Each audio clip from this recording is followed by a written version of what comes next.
Mr. Paul, who's chairman of the Monetary Policy Subcommittee. Thank you, Mr. Chairman. Let me just say a word about the deficit. The spending and the deficit was a concern of mine in the early 70s because I foresaw that after the breakdown of the Bretton Woods that we would have endless spending, endless deficits, endless financial bubbles, and we've had that. As to whether or not we have military Keynesianism, we do. And I reject that as well as I reject domestic monetary economic Keynesianism. And until we put the two together and reject them, we're going to continue with these problems. But the reason why I don't think it's a Federal Reserve job to lecture the Congress, even though I agree Congress is at fault. They spend too much money.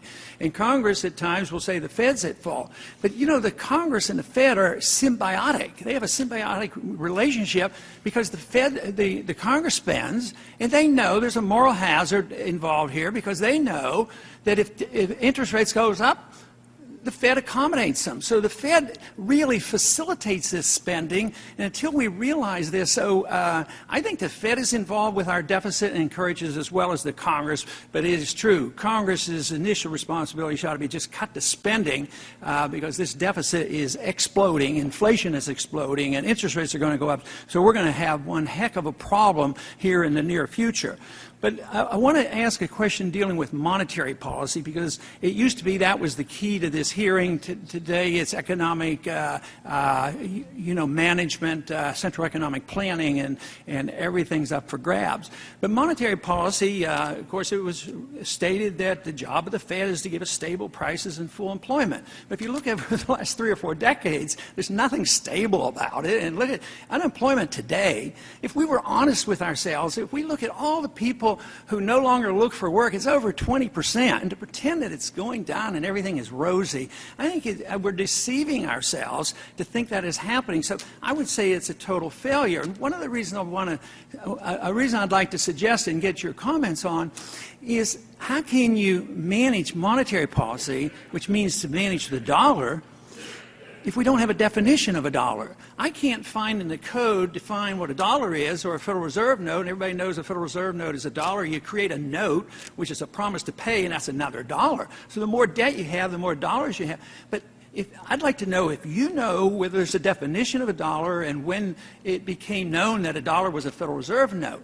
I want a definition of money. That seems to be the real job. We want a measurement of value. And this is the reason that I believe that we made a big mistake by declaring fiat money, paper money, would be our measurement of value. There's no way to maintain, an interested, a true measurement of this. You know, if you look at what the stock market, if you bought the stock market in the year 2000, the index, it would have taken 44 ounces of gold. In 1980, it would have taken 1.5 ounces of gold. Today, it's back down to 8 ounces. So in true value, the stock market's in a crash. And you say, oh no, gold is not money. And you and I will have a disagreement on whether gold is money or not. But the Fed holds gold, the Treasury holds gold, central banks hold gold, and my opinion doesn't matter either because it's history. It's the marketplace. Gold is the true long-term measurement of value. So how can you run your operation and without a definition of the dollar? And what is your definition of a dollar? You raised some important points, Congressman. Our mandate is maximum employment and price stability. My definition of the dollar is what it can buy. Consumers don't want to buy gold. They want to buy food and gasoline and clothes and all the other things that are in the consumer basket.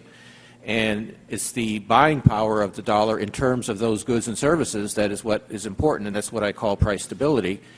The fact is that, after the 1970s, where you're correct, there was a lot of instability and inflation was very high.